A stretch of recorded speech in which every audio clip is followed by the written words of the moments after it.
Assalamu alaikum. Good afternoon. This is Umair here from sunny Karachi. And believe me, it's sunny and hot in Karachi today. I have the pleasure of sitting with Muhammad Umair. He's a very interesting person. He started a lab called Disrupt Lab literally just 2 months before COVID disrupted everything. Um, Instead of shutting down the lab and going into despair, he decided to put his lab and his team to good work. And I'm not going to steal his thunder. Umair, would you please introduce your company, OpenVentPk, and the process through which you have come to where we are today? Okay. Thank you very much. First of all, for inviting me in this live session. The most important thing that, just like you said, first of all, I'd like to introduce myself. I am Muhammad Umair. I am an assistant professor at the University and PhD scholar at NAST, PhD AI. I have my own startup that's called Disrupt Lab. We have a few other startups in AI, drones, and this, and even medical devices.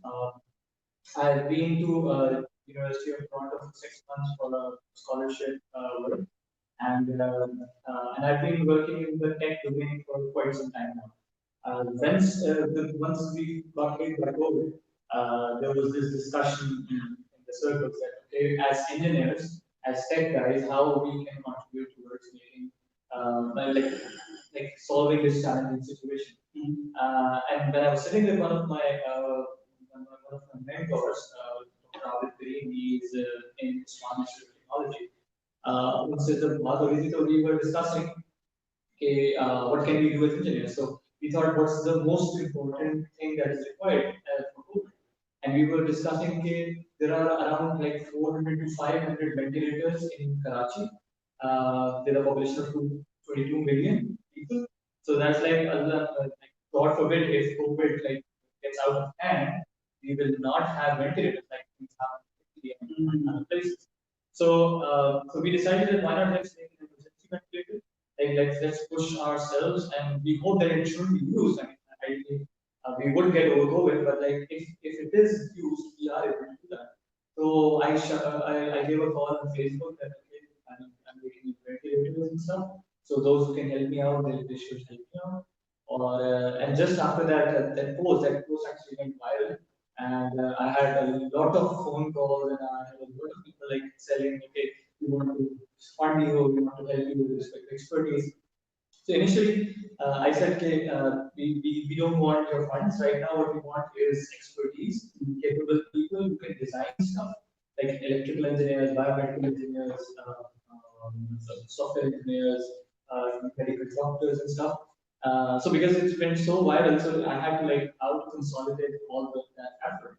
So in doing that, what we did was I made WhatsApp groups. So I put another post. Okay, a lot of people are contacting me. These are the WhatsApp group. If you're an electrical engineer, come this group. If you're mechanical, come this group. So there were like 10 groups that I made, and within hours, all those groups were filled with 200 people, and people messaging me that they want to come in a group, but they cannot, right? But the problem was initially when we were doing this, so 200 people in an electrical engineering group will have a lot of messy discussion. I mean, someone says we should do this and do that, etc. So what I had to do, I had to stop everyone from commenting over there. So that let's have a plan. For that, we made a Google sheet in which I told everyone from the group, okay, please write your expertise in that group, in that sheet, so that I will contact you. The sheet. Yeah, start populating the sheet. Tell me what you are good at, so that we can contact you directly. And again, it filtered out 200 people filling that sheet. And once we had that sheet filled, I contacted embedded engineers, biomedical experts, medical doctors. Like we have 3 doctors from our who are part of the team. We have a doctor from Yafit National. We have a few doctors in Cleveland Clinic from the US. They've started helping us out and stuff. And because everything was closed, everything was locked down. I had my lab. I said, let's try to work on whatever we can in this current situation. And most of the people working were remote. Like, for example, my embedded engineer is sitting in Islamabad. I haven't never met him, but we have been working together this quarter for 3 months. And similarly, my controls expert is in Saudi Arabia, and he has been helping remotely on team viewer. We have been collaborating and building a strong control system for the ventilator. And similarly, our React native guy in UK, there's a strong team of electrical and mechanical engineers in Karachi who have been coming to my place at the Vista Lab, and we have been like working together and making sure. So we were able to develop this, and then my co-founder, Dr. Bilal, he is again in Islamabad. I never met him when we were co-founder. I mean, met him physically. He's also from any university, so he said, I'll arrange all the funds for you guys. I'll make sure I talk to the right like power circles and customer council, regulatory authorities, and get us approvals and get us trials for our. So where are you in those approvals? So right now we have had around 8 trials conducted, and out of those 8 trials, we have got functional approval from Pakistan Engineering Council, so on different simulators, but we haven't done clinical trials on actual human beings. For that, Pakistan Engineering Council has told us to do 2 major things. First, they wanted the controller to be shifted to a more risk-friendly controller, because right now we're working on a controller that's mostly used for prototyping. And then they wanted us to do the documentation properly for that. And once we are able to do that, then they will help us. Then they will conduct trials for the actual human trials, and then we will get the certification for serial production in Pakistan. But of course, if you want to go abroad, so we want FDA approvals from the US, and we want MDR, medical device regulation approvals from Europe. So we are looking forward to that as well. We are talking to a few consultants because we want to make sure that we are able to do that in Pakistan as well as help our. So the point is, all our designs, all our work has been is all volunteer based, and it is public for people to get benefit from. Excellent. So, how long did it take you to develop this product from scratch? So we started off, and like the first post was on 22nd March, and the first trial happened on 18th May. So the prototype was ready within 2.5 months. And after that, for the last 2 months, we have been in continuous trials and listing the Pakistan Council and drug regulatory authority. So they are conducting continuous trials because they want to make sure that, of course, it's a very critical device. It's literally life support. Yeah, it's life support or life. You cannot be in these devices. Okay, so we have a fantastic example of agile approaches to product development. I think this is part of what makes the new normal so exciting. The ability to collaborate with people around the world, people who become your co-founders, people who become team members, who have a stake in your business because of their passion for what you're doing. And so the ability to tap into that passion, obviously it helps that you're working to save lives. So what is it that you're looking for right now in terms of if someone wanted to help you, how would they help you? Okay. So right now, because it has been a public effort, especially in Pakistani people. So we have registered this OpenVentPk as a non-for-profit entity. But because of the capabilities that we have been able to explore, like the capabilities of electrical engineers, biomedical experts, that we believe that we can go for a commercial entity as well. But we're looking for different models and mentors to help us understand what's the best way, what's the best commercial way and sustainable way forward. So we plan to make many other respiratory medical devices because we have now the capability and the right connected people to make sure that this happens. But the first thing that we are looking for right now is someone who can help us get enough grants to make sure that we are able to go through these regulatory bodies and make the initial 20 ventilators that already developed Pakistan supporting us. That if we are able to get approvals, they are going to give us the first order and stuff. So this is the first objective, but in the meantime, we are talking to different people to make sure that we build a medical tech startup where we can make multiple medical devices and investors can come on board and see. Yeah. So, ladies and gentlemen, first of all, if you have any questions, please post them on the live stream, and we'll try and address them for you either in real time, or we'll follow up with your questions and comments over the next couple of days. So, if I were to summarize this discussion, we've seen a really nice example of a group of people coming together with a passion to save lives. And so, when we talk about cause-based business, this is that prototypical example of a business set up for a cause. And not really set up with business in mind, but in saving lives. However, even if you want to save lives, that involves expenses, right? So what are we raising money for? We have an order right now in-house of 20 units of this ventilator. The day we're able to order those parts and buy, these things are expensive.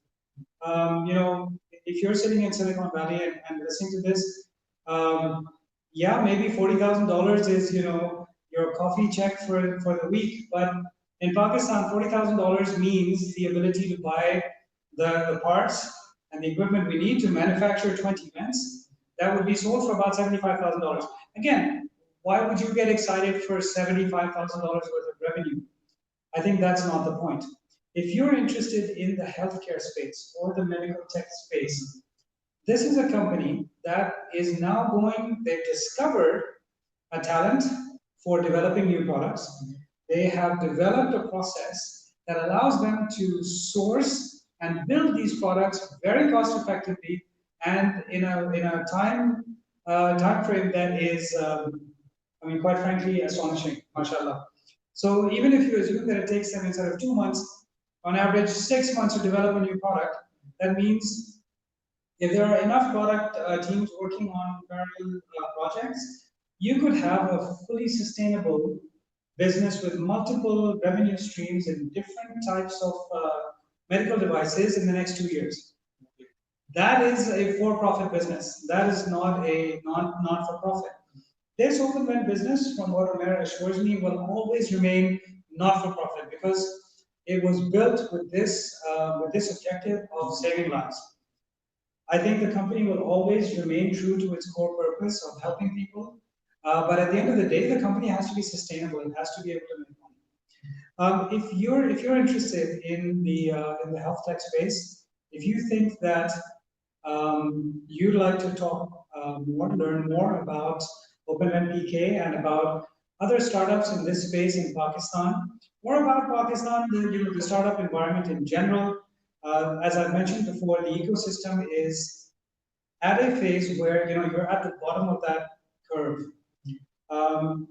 In the next 5 years, the kind of growth and returns that are going to be generated by this ecosystem in Pakistan will begin to be serious in terms of dollars over time. So this is the time. If you'd like to invest in Pakistan, please, message us, call us. We'd love to hear from you. And if you have questions for Umair, if you'd like to support in the form of a grant, if you want to, give him a grant of money so that he can continue the not-for-profit work, please do that. If you'd like to invest in the for-profit development of medical devices and health tech devices, please talk to us about that as well. Are there any questions right now on the stream? Yeah. There are. Okay. Umair, any final words before we go? Yes.